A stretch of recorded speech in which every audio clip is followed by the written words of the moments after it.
नमस्कार दोस्तों, apex academy में आपका स्वागत है। और अपन नेक्स्ट फाइलम पढ़ेंगे, फाइलम इकाइनोडर्मेटा। ठीक है। इस संघ के अंतर्गत समुद्री मतलब ये मरीन वाटर में रहते हैं, सिलोमेट होते हैं, देगुआ होती है, ट्रिप्लोब्लास्टिक होते हैं। इनमें पंचतई अरी पेंटामेरस रेडियल सिमेट्री पाई जाती है। पेंटामेरस क्यों पाई जाती है? क्योंकि स्टार फिश देखी होगी आपने, है ना। स्टार फिश में से 5 भुजाएँ पाई जाती हैं, जिसके कारण पेंटामेरस रेडियल सिमेट्री पाई जाती है। ये समुद्री जल में ही पाए जाते हैं। इनका शरीर ट्रिप्लोप्लास्टिक देह गुहा युक्त होता है, मतलब 3 जर्म लेयर होती है और इसमें सीलोम होती है। इनमें मस्तिष्क, सिर और खंडों का अभाव होता है। मस्तिष्क नहीं होता है, हेड नहीं होता है और सेगमेंट भी नहीं होते हैं। अगला जो पॉइंट है, अरीय सममिति प्रदर्शित करते जो कि पेंटामेरस होती है। ठीक है। त्वचा के नीचे कैल्केरियस प्लेट्स का बना बाह्य कंकाल पाया जाता है। बाह्य कंकाल की बाह्य सतह पर स्पाइन्स पाए जाते हैं। इनका बाह्य कंकाल जो होता है कैल्केरियस प्लेट्स का बना होता है और बाह्य कंकाल पर क्या पाए जाते हैं? कंटक या स्पाइन्स। इनमें जल संवहन वाटर वास्कुलर सिस्टम या एम्बुलेक्रल सिस्टम पाया जाता है। कौन सा सिस्टम? एम्बुलेक्रल। ठीक है।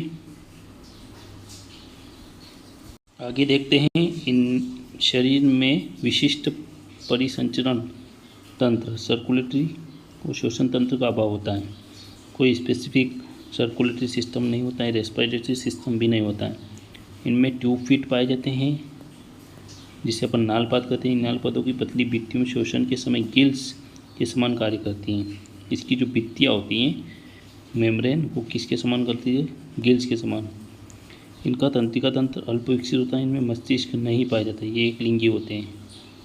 ठीक है।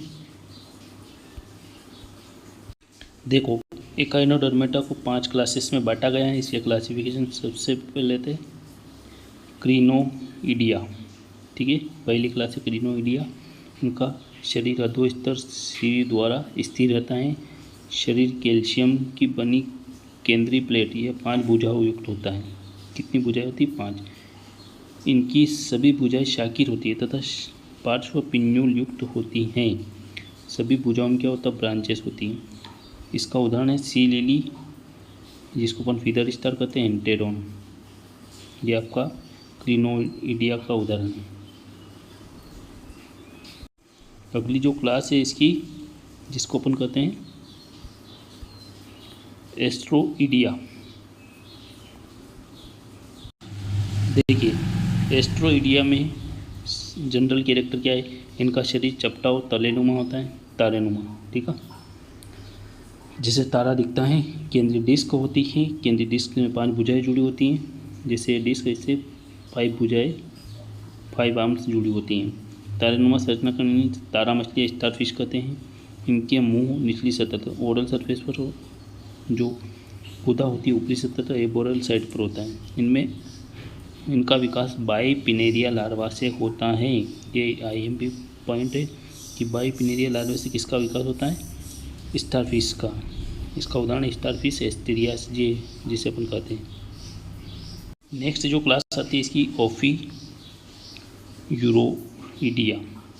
ठीक है। इनमें चपटी तारेनुमा संरचना होती है। केंद्रीय डिस्क होती है। इनमें गुदा नहीं पाया जाता है। 5 भुजाएं पाई जाती है। विकास ओफियोप्लूटियस लार्वा से होता है। कौन सी लार्वा से? ओफियोप्लूटिस। इसके नाम पर इसको ओफियूरोडिया नाम दिया गया है। इसका उदाहरण ब्रिटल स्टाल, जिसे अपन कहते हैं ओफियोथ्रिक्स और ओफियोडर्मा। नेक्स्ट जो क्लास है इकाइनोइडिया।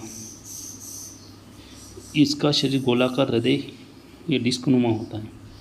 शरीर कैल्शियम युक्त प्लेट्स का बना होता है, इससे ढका होता है। इसमें भुजाएं नहीं पाई जाती। मुंह में काटने और चबाने वाले दांत पाए जाते हैं।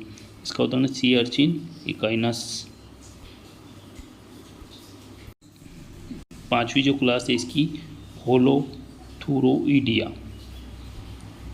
इनका शरीर लंबा और बेलनाकार होता है। शरीर पेशियों का बना होता है। भुजाओं का अभाव होता है। इनका मुंह स्पर्शकों से घिरा होता है। इसका उदाहरण होलोथुरिया, हुकुमेरिया। आपको क्लास कैसी लगी कमेंट करके बताएं और ज़्यादा से ज़्यादा चैनल को शेयर करें, सब्सक्राइब करें। Thank you.